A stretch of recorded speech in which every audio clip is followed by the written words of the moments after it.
अस्सलाम वालेकुम dear students. Chapter number 7 प्रोटॉक्टिस और फंजाई के बारे में।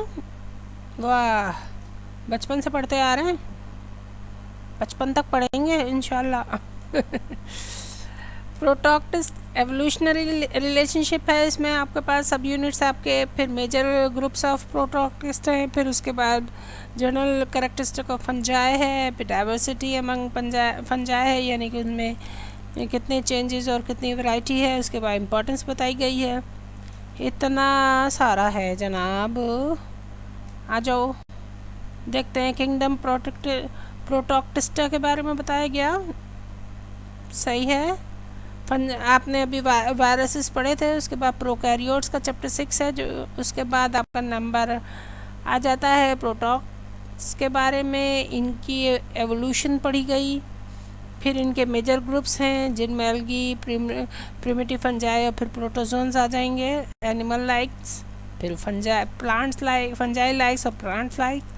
तीनों वैरायटी पढ़ी जाएगी। मेजर ग्रुप्स यही हैं, ठीक है। उनमें कैरेक्टर्स में डिफरेंस क्या होगा ये हम पढ़ेंगे।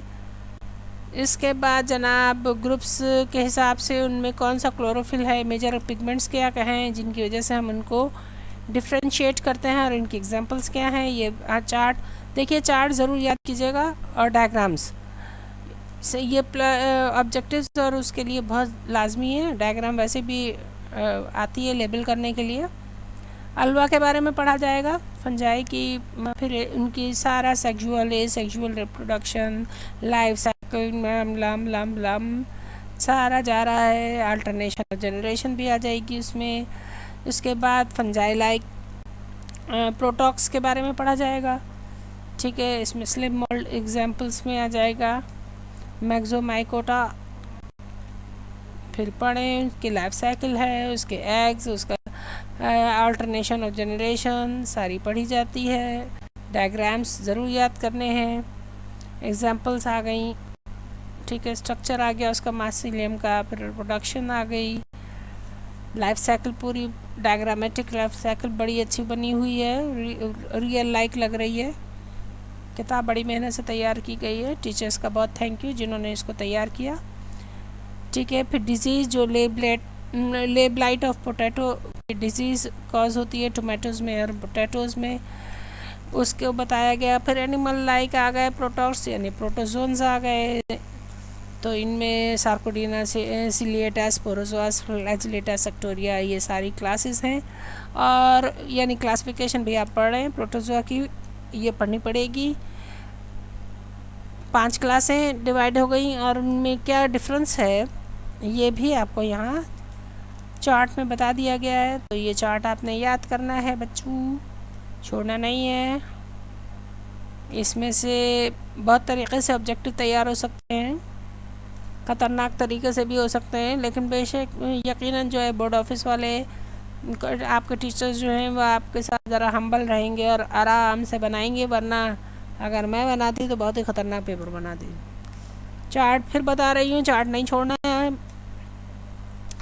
अच्छा जनाब, उसके बाद इम्पोर्टेंस आ गई प्रोटॉक्स की, और पैथोजेनिटी, फिर फर्टिलाइजेशन, फिर उसके बाद अल्टरनेशन, जैसा एनवायरमेंटल, बायोटेक्नोलॉजी, तमाम एस्पेक्ट से बताया गया। इसके बाद फंजाई आ गया, ठीक है। फंजाई की साइंस को क्या कहते हैं, माइकोलॉजी कहते हैं। उसके बाद जनरल कैरेक्टर्स ऑफ फंजाई आ गए, उनकी डायग्राम भी है। देखिए डायग्राम भी याद करनी है, जो जो चीज़ें याद करते जाएं उसके डायग्राम फटाफट बनाने की कोशिश कीजिए, वरना पीछे रह जाएंगे, सही है। उसके बाद डाइवर्सिटी, यानी उनमें क्या क्या चेंजेस हैं, उनमें क्या डिफरेंसेस हैं, उनकी क्या डिविजन्स हैं। अब यहाँ पे डिविजन्स हैं 4, ठीक है। Major divisions. बेसिस क्या है, सेक्सुअल रिप्रोडक्शन या सेक्सुअल स्पोर्ट्स की बेस पर 4 डिविजन्स की गई हैं। तो अब हमें ये चार्ट फिर याद करना है बच्चों, खैर नहीं है, तेज़ी से पढ़ना शुरू करो, बहुत सारा है। उसके बाद लाइफ साइकिल आ गई। एग्जाम्पल देखिए ज़ाइगोमाइकोटा का लेकर उन्होंने उसकी लाइफ साइकिल बताई है। ٹائپس ہیں، مطلب اسٹرکچر یقیناً بتایا گیا ہے، اس کے بعد اس کے امپورٹنس بتائی گئی ہے. ٹھیک ہے، فنجائی کس طرح ایٹ اینڈ ڈرنک کرتے ہیں وہ بھی بتایا گیا ہے. فوڈ کس طرح اسپائل کرتے ہیں وہ بتایا گیا ہے. ہیومن اینیمل ڈیزیز بتایا گیا ہے. پیتھوجینک میں جو ڈیزیز کاز کرنے والے فنجائی ہیں تو اینیملز میں اور ہیومن بینگس میں کون کون سی ہوتی ہیں. پھر پلانٹ ڈیزیزز ہیں اور ان میں ان کا کیا نقصان ہو رہا ہوتا ہے. پھر اینٹی بائیوٹکس بتائی گئی ہیں جو ان کو کنٹرول کریں گے. اس کے علاوہ بایولوجیکل کنٹرول بھی بتایا گیا ہے. اور پھر بایو ٹیکنالوجی یعنی فنجائی کو کہاں کہاں ہم اچھے بینیفٹس میں استعمال کر سکتے ہیں. ہیومن بینگ کی بینیفٹس کے لیے ان کو یوز کیا جا سکتا ہے. جینیٹک ریسرچ بتائی گئی. میوچولزم بتایا گیا کہ وہ کس طرح فائدہ دیتے ہیں. ٹھیک ہے، تو یہ سارا ان کی ایگزامپلس، ان کی ایکسپلینیشن چیپٹر ختم ہوا. اور اس کے بعد جناب آپ کی سمری آئی. سمری آبجیکٹیوز کے لیے، ایم سی کیوز کے لیے بہت امپورٹنٹ. کھٹ یاد کرنا شروع کریں، الٹا یاد کیجیے گا. پہلے سمری یاد کر لیجیے گا، اس کے بعد سمجھنے کے بعد یعنی کہ اس کے بعد آپ اس کے ڈائیگرامس یاد کر لیجیے گا. اس کے بعد اس کا ٹیکسٹ یاد کیجیے گا. کھٹاکھٹ یاد ہو جائے گا بچوں.